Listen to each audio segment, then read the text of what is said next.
Eh bien, nous reprenons à l'heure dite. Et donc, j'ai le plaisir de vous présenter Olivier Houdet qui nous a rejoints. Et Olivier aime rappeler qu'il a d'abord été instituteur avant de suivre des études de psychologie à l'université Paris-Descartes, où il a soutenu une thèse en 91 intitulée, un beau titre, « Le contigu, le substituable et le nécessaire ». Vous voyez, avec ça, on est équipé. Étude développementale de la catégorisation. Il est depuis 1995 professeur de psychologie à l'université Paris-Descartes, qui est maintenant à l'université Paris-Cité, je m'y perds toujours un peu.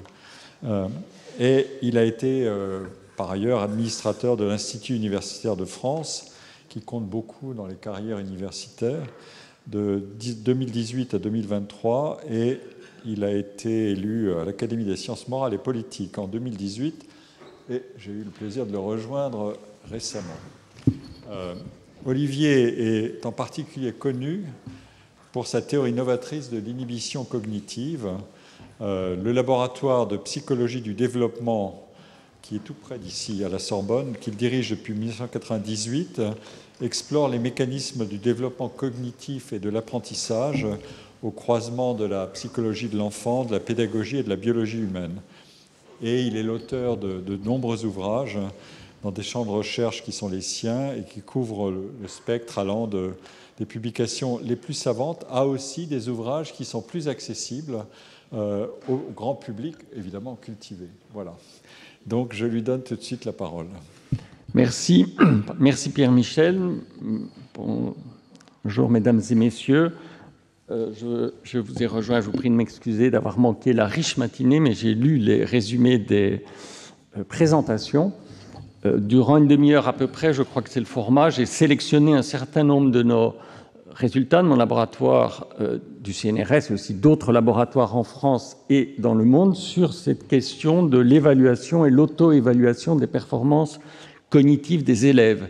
Alors, il se fait que je n'ai pas sélectionné d'exemples sur les mathématiques et la lecture, qui sont pourtant au cœur d'autres exposés. Donc, si vous le souhaitez, ces exemples-là pourront venir dans la discussion consécutive à l'exposé. Les éléments clés que je voudrais vous illustrer pendant cette demi-heure est qu'avec l'imagerie cérébrale, ce que l'on découvre aujourd'hui, c'est le fonctionnement du cerveau qui apprend. Or, ce cerveau, théâtre de l'éducation, lieu de toutes les synthèses individuelles ou sociales, est, il faut bien le dire, encore l'angle mort de l'éducation nationale, même si les choses commencent à progresser depuis, disons, une décennie. On éduque encore trop souvent en aveugle des millions de cerveaux, c'est-à-dire, quand je dis en aveugle, je veux dire, en manipulant les entrées, rythme scolaire, nombre d'élèves par classe, type de pédagogie, redoublement, je lisais dans les questions évoquées ce matin. Ça, c'est ce que j'appelle manipuler les entrées du cerveau. Et on mesure et on observe les sorties, c'est-à-dire les résultats aux évaluations, les contrôles en classe, à l'école, mais aussi les résultats dans les études internationales comme PISA, sans bien connaître ce qu'on appelle la boîte noire, mais la boîte noire, c'est aujourd'hui le cerveau technologiquement observable, sans bien connaître les mécanismes internes via les renforcements, notamment, ou neurofeedback, régulier et gradué, ainsi que la métacognition, c'est-à-dire l'auto-évaluation que, grâce à son cerveau réflexif, l'élève peut faire ou apprendre à faire de lui-même. Voilà les points que je voudrais illustrer dans mon exposé, c'est-à-dire essayer d'explorer un peu, je ne présenterai que quelques exemples, ces mécanismes internes qui sont entre ce que l'on manipule, c'est-à-dire les entrées et les sorties. Tout cela s'inscrit et n'est pas en opposition avec la grande histoire de la pédagogie, Rousseau, Locke, Itard, l'enfant sauvage, Seguin, Montessori. Et ce qui a émergé peu à peu dans ces derniers siècles et dans cette histoire de la pédagogie, c'est le postulat d'éducabilité. L'idée que tous les cerveaux, quels qu'ils soient, y compris les enfants avec difficulté, handicap, sont éducables. Et l'enfant sauvage de Itard était l'exemple fondateur, ce qui aujourd'hui est dans les textes officiels, les lois de l'éducation pour les enfants présentant un handicap particulièrement cognitif. Je vais donc terminer par Montessori et Freinet, qui n'est pas sur les noms cités, que vous découvrez en dessous.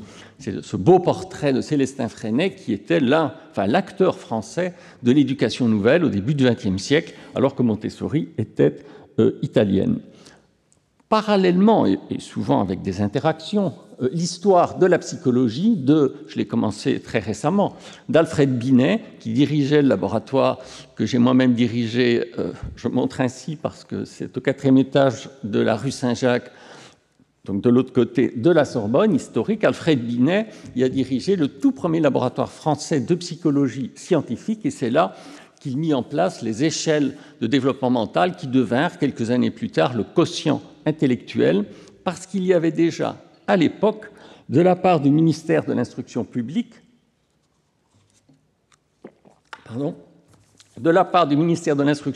une demande à l'égard des psychologues pour mieux comprendre et mieux identifier les enfants très en avance, les enfants dans la moyenne et les enfants en difficulté. Donc cette tentative de rapprochement entre politique de l'éducation et psychologie remonte à au moins un siècle, si on ne se réfère pas à l'histoire encore plus antérieure de l'éducation, qu'on peut même faire remonter à Platon avec le mythe de la caverne. Ensuite, Jean Piaget, qui fut mon maître, le plus grand psychologue de l'enfant au XXe siècle, qui, lui, a identifié et créé une théorie des stades du développement de l'intelligence chez l'enfant, j'en reparlerai.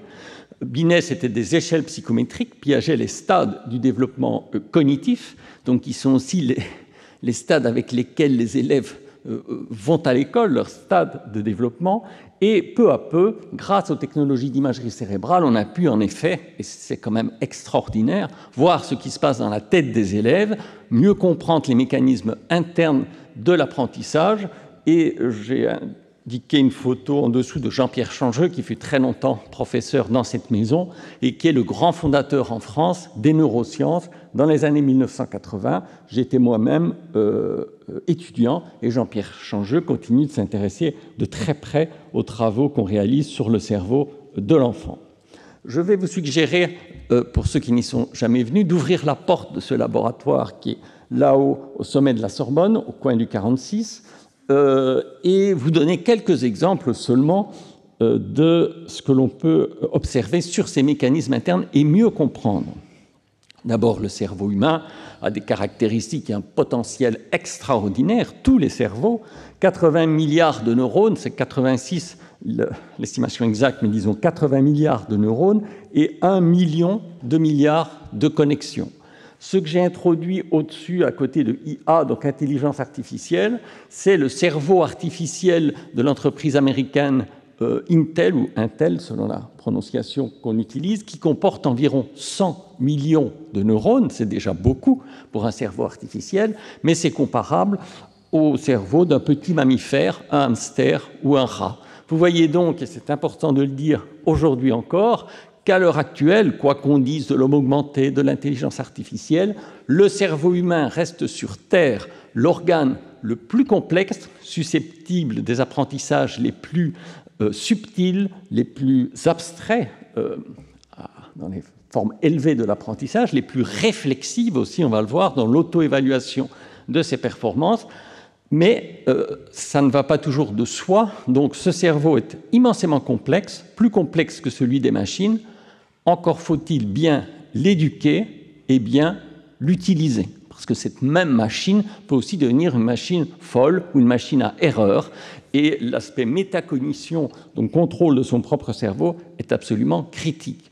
Et pour contrôler une machine, on peut évidemment le faire avec les entrées et les sorties, comme je l'évoquais au départ, mais ça peut quand même être utile d'ouvrir le moteur et d'observer le fonctionnement.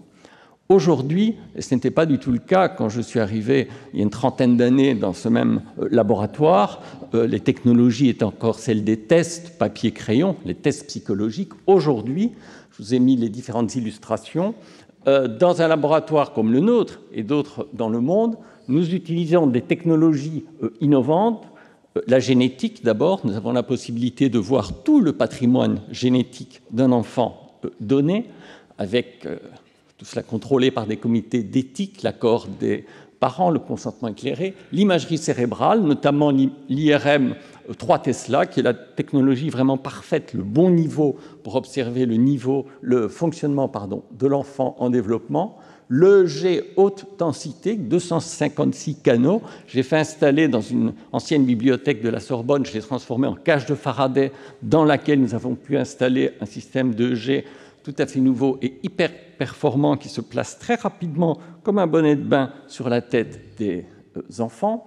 Aussi des mesures cognitives, comme jadis, et comportementales, aujourd'hui sur ordinateur, puisqu'on enregistre le temps de réponse, de réaction des enfants, adolescents ou adultes, en millisecondes, ce qui est une résolution temporelle extrêmement fine, qui est exactement celle de l'EEG haute densité, alors que l'IRM donne de très belles images, mais, et c'est déjà beaucoup, une image toutes les secondes. Donc, quelquefois, il faut utiliser de façon couplée ce qu'on appelle l'intermodalité, du point de vue méthodologique, l'IRM et l'EEG haute densité, c'est ce que l'on fait.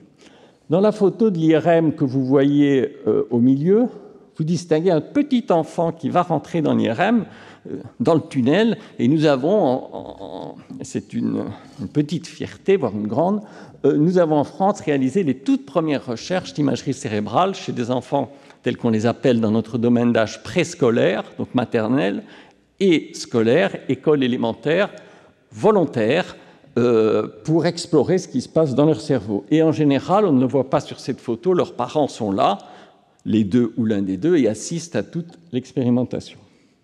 Voilà un agrandissement, un enfant qui va rentrer, qui reçoit les dernières consignes avant d'être glissé automatiquement dans l'IRM. Vous voyez qu'un casque tel qu'on en voit sur les pistes d'aviation pour les personnels à terre protège du bruit, parce que ça fait du bruit, une IRM, ceux d'entre vous qui en ont passé le savent. On protège les oreilles du bruit, en même temps, mais par ce casque sort un câble noir que vous voyez qui nous permet d'avoir un système audio et d'être en permanence, via le langage, en connexion avec l'enfant, lui poser des questions telles qu'on le ferait en classe et lui-même répond. Et simultanément, on enregistre ce qui se passe dans son cerveau toutes les secondes et sa réponse. Alors là, vous voyez en quelques images, on ne rentre pas dans les détails, toute la préparation fine, clinique que l'on fait à l'école en amont pour familiariser les enfants à l'IRM, avec un tunnel en tissu qui existe déjà dans les classes de maternelle. C'est vrai qu'à cet égard, mon ancien métier d'instituteur m'a beaucoup servi parce que je savais ce qu'il y avait dans les classes, j'avais appris comment parler à une classe d'enfants et ne pas en avoir peur. Parfois, même les plus grands chercheurs ont peur de rentrer dans une classe, et surtout mobiliser les ressources qui existent pour un but ici rigoureux et scientifique. Donc, l'enfant s'allonge dans le tunnel, il apprend le confinement qui sera celui du vrai tunnel de l'IRM. Comme le tunnel est en tissu, on a découpé à un endroit, créé une petite fenêtre dans laquelle on glisse l'écran d'un ordinateur, d'une tablette en l'occurrence, puisque l'enfant sera dans l'IRM face à un écran aussi incrusté où il aura une stimulation, un test, mathématiques, lecture, raisonnement logique, auquel il devra répondre.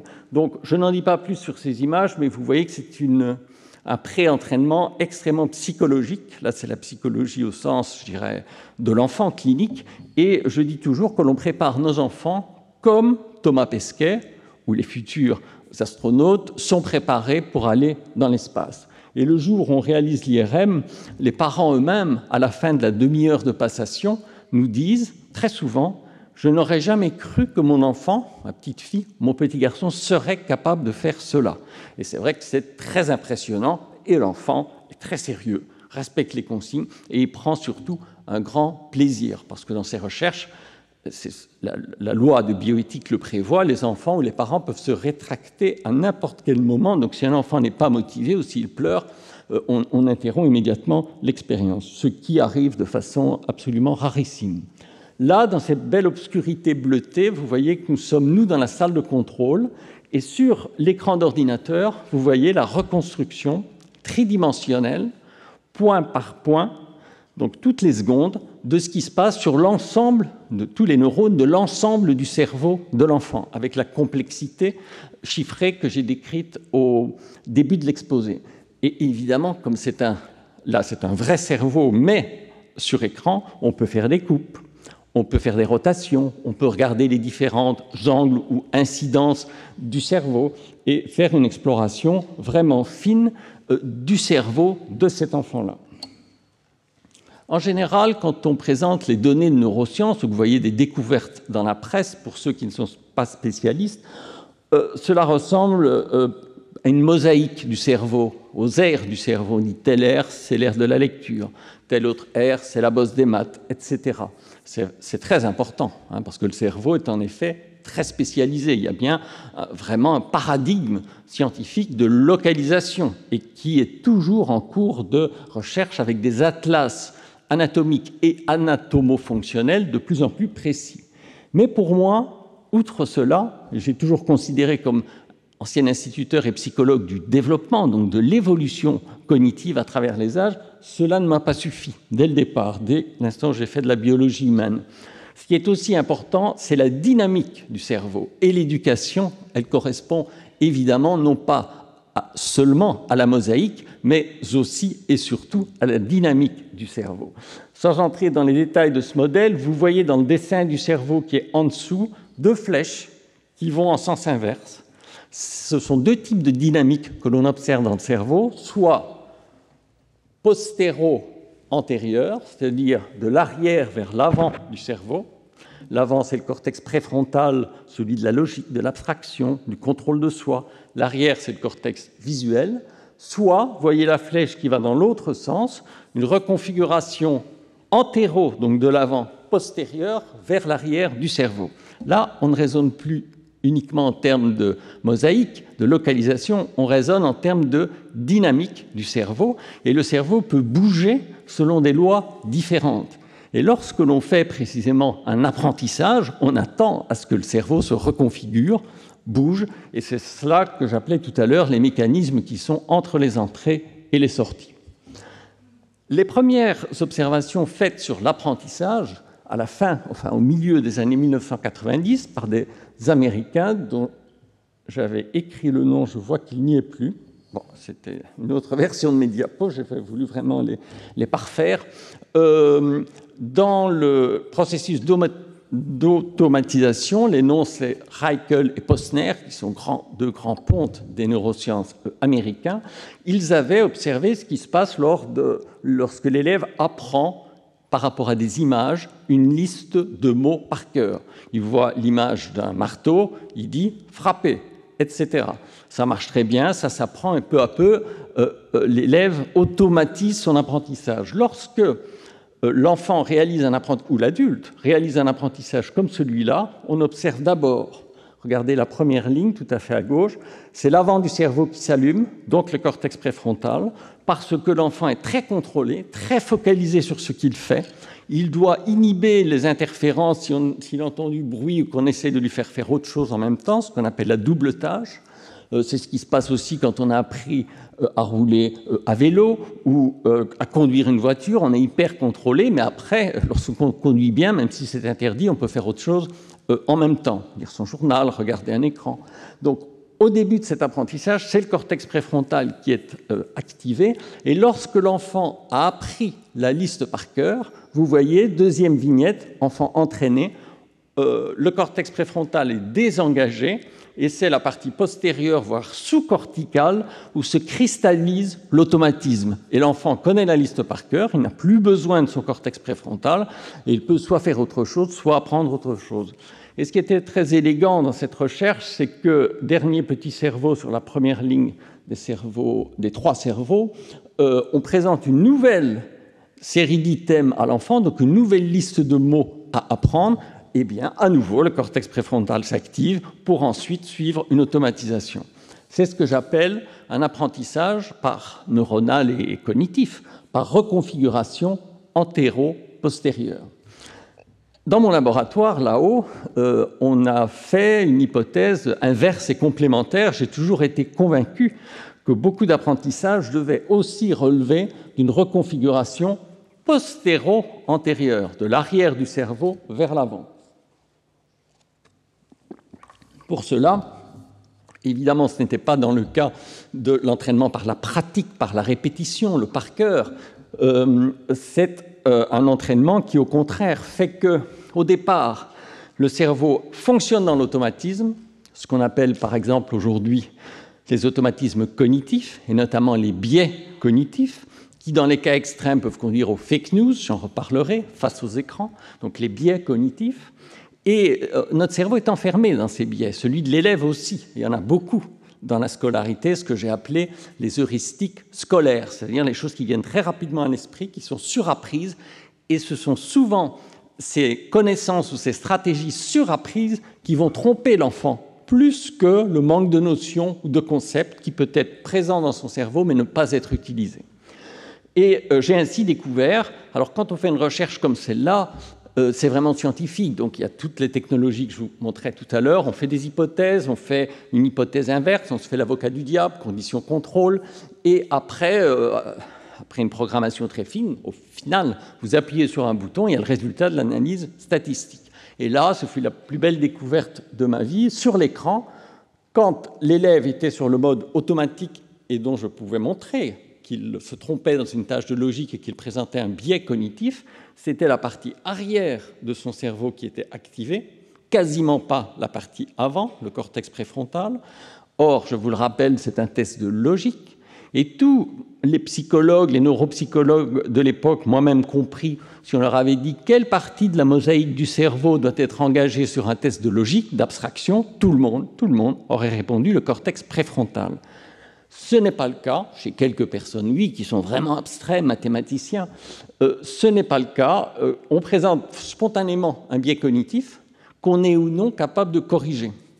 Et généralement, à l'école, on pense que face aux biais, donc aux erreurs des élèves, c'est parce que le concept n'est pas assez assimilé, parce que la logique ne l'est pas, et qu'il faut répéter la logique, répéter la leçon. Et j'ai fait une hypothèse inverse, qu'au contraire, ce qu'il faut faire, c'est utiliser un troisième système qui n'est ni l'automatisme ni la logique, mais l'inhibition, le contrôle inhibiteur, concept que Pierre Menger a énoncé dans la présentation, contrôle inhibiteur. Et ce contrôle inhibiteur qui s'entraîne, je vous montrerai tout à l'heure les situations d'apprentissage entre un pré-test et un post-test. Donc on va bien voir là ce qui se passe dans le cerveau, mécanisme interne entre une entrée et une sortie, qu'on compare aussi en pré-test et post-test à une condition contrôle. Pour dire rapidement, j'y reviendrai, l'une où on entraîne l'inhibition, l'autre la logique, comme on le fait habituellement à l'école. Je précise, et ceux qui sont dans le monde de l'éducation le savent, que l'inhibition a, dans la plupart des esprits, de moins en moins, et j'en suis réjoui, une connotation négative. Or, les physiologues et les physiologistes, depuis Sherrington, prix Nobel de physiologie, il y a un siècle, savent que le cerveau est composé, Jean-Pierre Changeux l'écrit très bien ensuite, au moins pour moitié de neurones inhibiteurs et pour moitié de neurones activateurs. Et s'il y avait une probabilité plus forte encore pour l'un des deux, ce serait des neurones inhibiteurs, parce que notre cerveau est tellement complexe qu'il faut élaguer, sélectionner, éliminer. Et donc j'ai pu découvrir que l'apprentissage pouvait aussi se faire exactement de façon inverse, que si on entraîne le contrôle inhibiteur, s'opère, ce que vous voyez très bien sur l'image, une reconfiguration de l'arrière vers l'avant du cerveau, c'est-à-dire postéro-antérieur, qui était exactement l'inverse de tout ce qui avait été décrit jusque-là comme ce qui se passe dans le cerveau quand il apprend. Et l'un n'exclut pas l'autre, au contraire. Je crois que cela résume les grandes dynamiques de l'apprentissage dans le cerveau humain, soit dans un sens, soit dans l'autre, qui étaient déjà présupposées dans la double flèche que je vous ai présentée au début. Je citais Jean-Pierre Changeux à l'instant, voici la diapo, il a écrit dans L'homme neuronal et dans bien d'autres ouvrages, et enseigné ici même, que apprendre, c'est éliminer au niveau de l'élagage synaptique, donc de neurones inhibiteurs que j'évoquais, et en termes cognitifs, j'ai pu découvrir qu'apprendre, c'est inhiber et pas seulement activer. Ce qui peut se comprendre, mais qui change tout dans l'évaluation des performances à l'école. Parce qu'un enfant qui se trompe dans un test de logique ou autre, il ne se trompe pas nécessairement parce qu'il n'a pas la notion, parce qu'il n'a pas le niveau. Tout en ayant la notion et le niveau, il peut se tromper simplement par défaut d'inhibition d'une autre stratégie, d'un autre réseau neuronal plus rapide et automatique. Darwin, évidemment, avait déjà introduit cette idée de sélection en biologie depuis longtemps. également les philosophes. Il y en a sans doute parmi vous dans la salle. On sait que Gaston Bachelard, philosophe des sciences en Sorbonne, parlait d'obstacles épistémologiques. Les automatismes, dans certains cas, sont des obstacles épistémologiques pour l'élève qui apprend. Il faut surmonter ces obstacles épistémologiques dans l'histoire des sciences comme dans l'histoire du cerveau de l'enfant au cours de l'ontogenèse. Et un de mes confrères disparus, de nos confrères, Michel, disparu à l'Académie des sciences morales et politiques, bourgeois, grand spécialiste de Hegel notamment, m'avait fait remarquer votre théorie incarne aussi, et c'est exact, si on remonte au maître de Bachelard, Hegel, qui avait aussi décrit la prodigieuse puissance du négatif. Et en même termes, le négatif, c'est l'inhibition, le contrôle inhibiteur. Pour apprendre, il faut quelquefois être négatif par rapport à soi-même. L'un des livres que j'ai publié s'appelle « Penser contre soi-même », et c'est le cas dans la reconfiguration postéro-antérieure que je vous ai décrite juste avant, parce que quand l'élève se trompe, présente un biais de raisonnement, il n'en a pas nécessairement conscience, il est convaincu de donner la bonne réponse. Donc la question de la conscience et du contrôle inhibiteur, on y reviendra, est ici importante. Les données d'IRM ont aussi déjà donné des informations simplement anatomiques. On sait en effet qu'au cours, là c'est une étude longitudinale de 5 à 20 ans, toutes les régions maturent, c'est-à-dire deviennent de plus en plus efficaces, mais la région qui mature le plus lentement, en termes de diminution de matière grise, c'est le critère de maturation, est la partie avant du cerveau qui est la plus bleutée et violette, qui est ce fameux cortex préfrontal qui sous-tend cette fameuse capacité d'inhibition. Ce qui explique que cette région devient efficace chez le grand adolescent et l'adulte, reste toujours fragile au cours de la vie parce que précisément c'est celle dont l'efficacité était la plus lente, laborieuse et tardive, ce qui, du point de vue du psychologue d'aujourd'hui, explique parfaitement les biais cognitifs des adultes, prix Nobel de Daniel Kahneman pour ce système 1 des biais cognitifs, des heuristiques, explique l'adhésion aux fake news, y compris chez des adultes a priori qui ont été scolarisés, qui ont une intelligence normale, parce que notre cortex préfrontal et sa capacité d'inhiber nos propres biais cognitifs ou ceux auxquels on est exposé, d'abord se développent très lentement. Donc beaucoup d'erreurs des enfants durant toute cette période sont liées à cela et pas autre chose, même si elles peuvent aussi être liées à autre chose, et restent fragiles chez l'adulte. Alors, dans la génération d'aujourd'hui, pour faire un saut avec tous ces éléments introductifs que je vous ai donnés, cette génération dite numérique, exposée aux écrans, en quoi la découverte de ces deux lois de l'apprentissage peuvent être utiles, moi je pense fondamentales, mais en tout cas pour le moins utiles. On imagine tous, par exemple les journalistes, quand ils nous interrogent, que l'adolescent ou l'enfant ou face à un écran classique ou une tablette, eh bien, qu'une mosaïque d'air de son cerveau va être impliquée.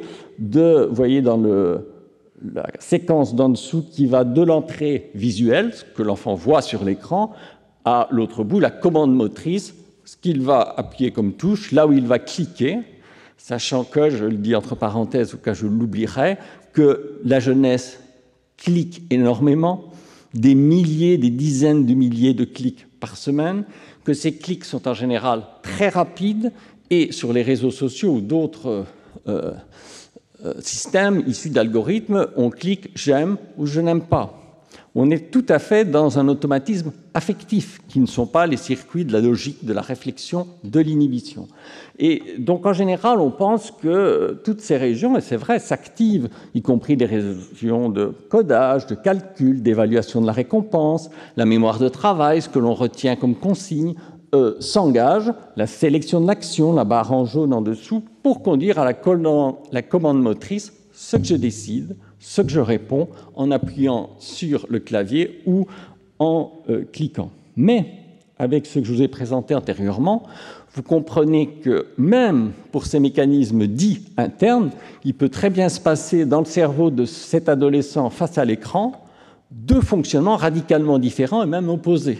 L'un restera dans son biais cognitif, dans son automatisme, il fonctionnera avec la partie postérieure de son cerveau et le cortex préfrontal quasiment pas engagé, Je m'arrête un instant là-dessus, parce qu'on a quand même un cerveau qui est, et on en est souvent fier, au sommet de l'évolution biologique, à l'issue d'une très longue évolution phylogénétique, qui a précisément toute la richesse de ces aires que l'on a décrites, y compris celle de penser, de raisonner, d'abstraire. Ça, c'est une donnée évidente, mais en même temps, ce cerveau-là, spontanément, très souvent, on l'utilise mal. On est dans nos automatismes, on se laisse nous-mêmes piéger par nos biais cognitifs. Ce que depuis longtemps, Aristote, par exemple, appelait les paralogismes, se tromper à son insu, et les sophismes, se tromper en manipulant, et qu'on appelle aujourd'hui les biais cognitifs. Montaigne, à la Renaissance, avait très bien compris ça aussi, atterré qu'il était par les guerres de religion, en France et ailleurs, et il disait le problème n'est pas le raisonnement logique d'Aristote, puisqu'ils sont intelligents, ils ont des arguments de part et d'autre entre catholiques et protestants. Le problème est l'éducation au contrôle de l'esprit chez l'enfant, qui est typiquement ce que l'on déclenche quand on crée cette configuration antéro-postérieure, être capable de ne pas être dans son biais, on va dire, communautaire ou religieux quelquefois, et en sortir. Jean Piaget, je le dis très rapidement, avait décrit des stades de développement de l'intelligence, je le disais en introduction, de façon incrémentale, comme on monte un escalier. Je viens de regarder l'heure, donc je ne vais pas détailler. Du stade sensorimoteur chez le bébé à la logique abstraite, selon Piaget, chez le grand adolescent et l'adulte. Tout le monde a pensé comme ça pendant au moins un siècle. Et encore, vous iriez ici, rue Saint-Jacques, rue des Écoles, vous questionnerez les gens, ils vous diront, ben oui, l'enfant passe bien par différents stades de développement. Et tout est fait pour le renforcer, puisque les niveaux scolaires sont aussi décrits en termes de niveaux, petite section, moyenne section, grande section, et on peut aller ainsi jusqu'à la 5e année du master, voire d'année de thèse de doctorat. Mais la dynamique du cerveau elle-même ressemble beaucoup plus au schéma de droite, un système que j'appelle dynamique et non linéaire, qui existe comme modélisation physique, par exemple, avec différentes stratégies qui viennent à l'esprit dans le cerveau de l'enfant, mais qu'il ne sait pas très bien comment utiliser à quel moment. Ce qui fait qu'au tout début, en abscisse, vous avez les âges, et en ordonnée, dans un cas les stades, dans l'autre, la fréquence d'usage de nos stratégies cognitives. Et ces stratégies peuvent être soit des heuristiques, système 1 de Kahneman, automatisme, très rapide, très efficace, qui réussissent très souvent, mais pas toujours. Et le « mais pas toujours », c'est le cas où le frontal doit être vigilant et inhiber l'heuristique parce qu'elle nous induit en erreur à ce moment-là. C'est là qu'il faut être intelligent. Et par exemple, dans une évaluation scolaire. Et je puis vous dire qu'on analyse avec l'OCDE les évaluations PISA, et c'est truffé dans les énoncés, notamment, mais pas seulement, de déclencheurs de ces biais et de tests, en fait, plus de l'inhibition, de capacité d'inhibition des élèves qui répondent trop vite, qui se laissent accaparer par un élément de l'énoncé, plutôt que le temps de déclencher le bon raisonnement adéquat à la réussite. Donc, système dynamique et non linéaire, ce qui bouleversait complètement le modèle du développement et la croyance qu'on avait d'un développement par stade. Piaget n'est évidemment pas le seul responsable de cette épistémologie. Depuis le siècle des Lumières, cette idée linéaire du progrès renforcé, Condorcet et d'autres, il l'était prédit pour nos sociétés, de plus en plus intelligentes, rationnelles, en accord avec la planète, ne faisant plus de guerre, etc. La science et la technologie, auxquelles on croit beaucoup, devaient dans leur esprit conduire à la paix et au progrès. Il y a des progrès, il n'y a pas la paix, pas toujours en tout cas. Ce 6 juin, on le commémore.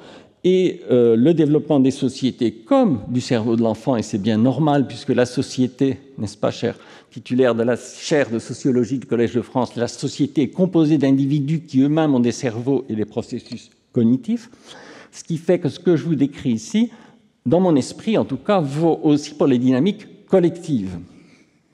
Parce que ce qui se passe là, c'est le cas dans tous les cerveaux d'un groupe, par exemple, ou même d'une nation, d'une communauté.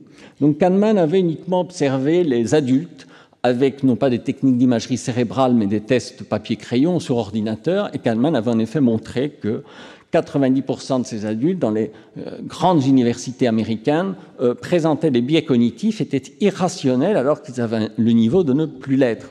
J'ai réutilisé ces tests en France avec des polytechniciens dans des grands groupes, même le plus grand groupe industriel français, et j'ai répliqué ces résultats. Un grand nombre d'entre eux tombaient dans le panneau du test logique. Il y avait un piège, évidemment, mais tombaient dedans, contrairement à ce que l'on aurait pu croire. J'en déduis que la scolarité leur a appris une cathédrale d'algorithmes logico-mathématiques, mais pas nécessairement le contrôle inhibiteur, l'identification des pièges et leur inhibition. Dès lors, ils sont dépourvus, comme tout le monde. D'où les décisions absurdes, les erreurs collectives, etc. Kahneman a synthétisé les travaux de son prix Nobel d'économie par ce livre très célèbre, Système 1, Système 2, les deux vitesses de la pensée. Avec toutes ces données que je viens de vous présenter et des tas d'autres exemples, j'ai fait l'hypothèse que cela ne suffisait pas, même pas du tout, et qu'il fallait un troisième système inhibiteur qui bloque la Croix-Rouge, le système heuristique, donc les biais cognitifs, quand ils sont précisément dangereux, qui nous induisent en erreur, et laisse le temps, mais c'est un peu plus lent, à l'algorithme logique de se décliner. S'opposent donc heuristique et algorithme, et le troisième système, c'est l'inhibition, le contrôle inhibiteur, qui quelquefois, mais pas toujours, interrompt l'heuristique pour activer ou laisser s'activer l'algorithme. Donc c'est décrit, pour ceux qui ne l'auraient pas lu, dans ce livre qui s'appelle « Apprendre à résister » chez le même éditeur, pour combattre les biais cognitifs. Et ce qui... alors un modèle est toujours un peu une simplification, mais ce qui est devenu connu comme la théorie des trois systèmes. Défaut d'inhibition, je le mets en grand pour que vous le voyez fort bien. Quand on est dans le cas de figure du défaut d'inhibition, ce n'est pas toujours le cas, mais c'est souvent le cas, on peut faire une présomption de rationalité. J'avais emprunté cette expression à Pascal Engel, le grand philosophe de la rationalité. On peut faire une présomption de rationalité, puisque, comme je vous le disais, l'élève peut se tromper non pas par défaut de logique, ou de raisonnement, ou de maths, ou de connaissances en lecture, mais par défaut d'inhibition d'une heuristique qui vient le titiller, qui n'identifie pas, et en tout cas qui ne parvient pas à inhiber, puisqu'il répond selon ce système 1. On a donc, et c'est ce que je disais tout à l'heure, vous le voyez en image, entraîné soit une composante logique, je n'ai pas le temps de décrire le détail, soit un entraînement inhibiteur avec ce filtre sélectif que vous voyez là, qui vient des modélisations de ce qui se passe en mémoire de travail. Sous les hachures, c'est la zone d'inhibition et le rond central est la zone d'activation. C'est un plexiglas qu'on a construit qui se soulève et les cartons répondent, donc la réponse de l'élève ou de l'adulte, il y a des tests pour tous les niveaux, il la glisse soit sur la table, à gauche, et quand il se trompe, on lui réexplique le test, on lui réexplique la logique, comme on fait d'habitude à l'école, soit il la glisse sous le filtre inhibiteur, qui est barré mais transparent. Ce n'est pas un entraînement à la mémoire de travail, c'est un entraînement à l'inhibition, parce que cette réponse qu'il met sous les hachures, elle correspond à un biais, une stratégie qui sera correcte dans d'autres situations adaptatives, parce que les biais sont évidemment très utiles pour l'adaptation en général. Et c'est en entraînant ces conditions contrastées, donc la logique était la condition dite contrôle, mais ce contrôle est ce qui se fait en général toujours, à l'école, en entreprise, partout quand on se trompe, et la condition nouvelle était l'entraînement à l'inhibition. Si vous disiez à l'époque à un prof, on va venir entraîner vos élèves à être inhibés, il vous mettait directement à la porte de la classe et le directeur à la porte de l'école. Donc c'est pour ça qu'il a fallu, grâce à ces études, elles tout à fait scientifiques, changer la notion, on va dire, populaire dans l'éducation nationale de l'inhibition négative. Et pourtant, comme je vous l'ai dit, il y avait des précédents, il y avait Hegel, il y avait Bachelard, mais Piaget n'a pas dit un mot, j'ai cherché partout, maintenant que ces livres sont numérisés, pas un mot sur l'inhibition. Je vois Pierre-Michel qui regarde sa montre, donc j'y vais. Alors je vous montre simplement les diapos, et je dis un mot par diapo pour poursuivre. Il y a évidemment les détails statistiques du changement de performance du biais à la réponse logique quand s'opère cette reconfiguration postéro-antérieure. C'est à partir de ces données-là, publiées exactement durant l'année 2000, que j'ai parlé en France de neuropédagogie, pas comme un slogan, c'est parce que réellement on le testait en laboratoire expérimentalement, ce qui se passe avant l'apprentissage, pré-test, ce qui se passe après, et la dynamique du cerveau, effet de l'éducation, tel que je l'évoquais en introduction. Important de dire que cette dynamique, ce n'est pas la mosaïque du cerveau, ce ne sont pas les localisations en tant que telles, même s'il y en a ici. L'éducation a cet impact sur le cerveau, traduit par un apprentissage particulier, ce qui nous responsabilise terriblement et responsabilise les professeurs autant qu'un médecin qui soigne d'autres organes du corps. Et on peut aujourd'hui ne plus fonctionner en aveugle grâce à ces données d'imagerie cérébrale découvertes en laboratoire et qui, si c'est sur des échantillons statistiquement significatifs, peut être généralisé à la population sans faire des IRM à tous les élèves, bien sûr. Voilà, je ne rentre pas dans le détail, si ce n'est pour vous dire qu'on étudie aussi finement les émotions qui sont impliquées dans cette auto-évaluation, parce que l'élève, avec un professeur, se rend compte qu'il s'est trompé, puisqu'on lui apprend à inhiber son erreur, et ce sont des émotions très documentées par Antonio Damasio, avec lequel on a travaillé, qui ne s'activent que chez ceux qui switchent de l'arrière vers l'avant du cerveau, et ces émotions, il y en a 3, on les appelle des émotions contrefactuelles, qui vont contre la première réponse, donc contre le fait, contre ce qu'on a répondu, le doute cartésien, la curiosité et le regret. Et on a démontré et publié, vous retrouverez ça dans les livres, notamment dans le dernier, qu'une partie du cerveau qui s'appelle le cortex préfrontal ventromédian, qui est proche du système limbique, lobe des émotions au cœur du cerveau, et sur la partie tout à fait médiane et pas latérale comme l'est l'inhibition. Ces émotions sont impliquées, il faut douter pour inhiber une réponse dont on était au départ parfaitement convaincu de sa justesse. Il faut de la curiosité pour se dire mais comment j'aurais pu répondre autrement, ou comment un autre élève a répondu.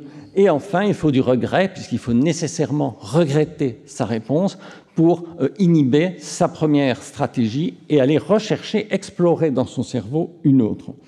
Et par exemple, j'ai dirigé une thèse complète d'une étudiante sur le regret avec Mathieu Cassotti et l'anticipation du regret. Je pense qu'il faut faire à l'école une pédagogie du doute.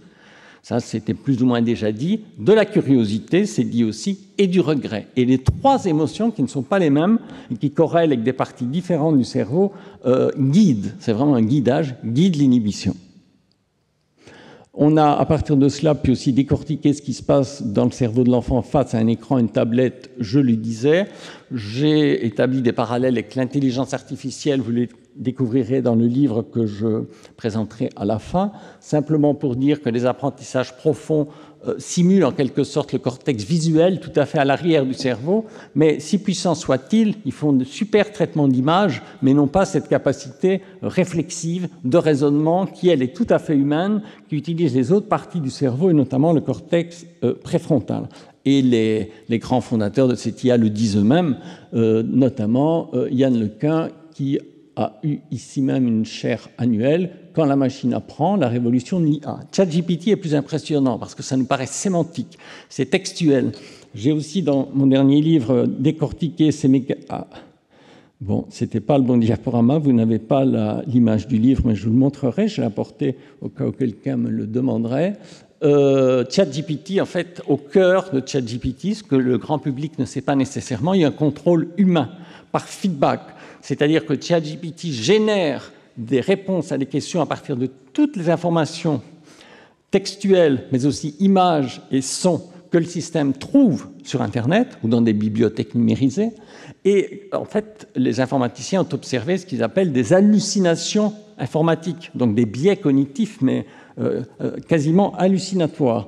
Eh bien, comme le système ne s'en sort pas, ChatGPT OpenAI, qui est l'entreprise de ce système, recrute des milliers d'humains qui sont par ailleurs les modérateurs sur les réseaux sociaux, donc ils ont appris très bien à inhiber, dire vrai ou faux, bien ou mal, et c'est grâce à cela que ChatGPT peut ensuite extrapoler à toutes les réponses possibles et donne des réponses qui nous paraissent convaincantes. Moi, je l'ai découvert, et je pense que beaucoup de gens ne le savaient pas, que ChatGPT ne marche que par un contrôle humain inhibiteur, par feedback négatif, au cœur du processus même de ce système. C'est décrit dans le livre dont vous ne voyez pas l'image. Ce point quand même encore dans le monde, le métavers dont on parle, qui est aussi celui de la jeunesse d'aujourd'hui et de demain, je pense, et les informaticiens de ces domaines le reconnaissent aussi, qu'il y a nécessité de garde-fous algorithmiques, d'implémentation d'alertes, de seuils au-delà desquels les systèmes ou comptes devraient être bloqués, donc des seuils d'inhibition en termes de ce dont j'ai parlé, pour encadrer les dérives du futur métavers ou de l'intelligence artificielle en général, monde parallèle de réalité virtuelle, etc., où s'engouffrent via des avatars multiples et débridés, les fake news, les biais cognitifs, et pourrait se propager plus encore qu'aujourd'hui, parce qu'on est dans le fictif, dans la fiction. Vous pouvez trouver dans des livres comme Le cerveau et les apprentissages que j'ai co-dirigé avec Grégoire Bortz, l'exemple d'une recherche collaborative faite avec toutes les académies de France qui ont participé, vous les voyez sur cette image, et de la francophonie dans ces différents pays de plusieurs continents en vert. Et nous avons avec les professeurs, ils ont réalisé à distance, via une plateforme numérique, dans leur classe, ayant compris ces notions, la cartographie des biais cognitifs, donc des heuristiques scolaires, souvent créées par le professeur lui-même. Il dit... On apprend 2 semaines l'addition, par exemple, puis ensuite on fait la soustraction. Donc les enfants ont surappris qu'après plus on additionne, après moins on soustrait. Système 1, c'est automatique, ça fonctionne très bien, très souvent, mais pas toujours. Un exemple, Louise a 25 billes, elle a 5 billes de plus que Léo, combien Léo a-t-il de billes? Les enfants entendent 25, 5 et plus, 30, à peu près tous. La réponse est 25 moins 5 égale 20. Ils savent faire cette soustraction, ils en sont capables, mais ils n'ont pas pu inhiber ce qui était surappris. Et ce qui est pour moi important dans nos découvertes, et je le dis aussi comme ancien instituteur, c'est que c'est l'école elle-même et les professeurs qui créent, sans le savoir, inconsciemment, ni eux ni leurs élèves, les biais qui vont conduire aux erreurs des enfants au contrôle ou dans les enquêtes internationales. C'est en ce sens que je disais que ça les responsabilise. On a donc, à partir de tout cela, créé des boîtes, parce que j'ai voulu que ce soit concret, à la fin opérationnel, des boîtes pour l'école, entraîner le cerveau à résister, parce que les éditeurs avaient encore peur du mot « inhiber », alors on a mis à résister, mais on explique très rapidement que c'est l'inhibition. Donc ces coffrets existent dans le commerce, sont dans beaucoup de classes, dans beaucoup d'écoles.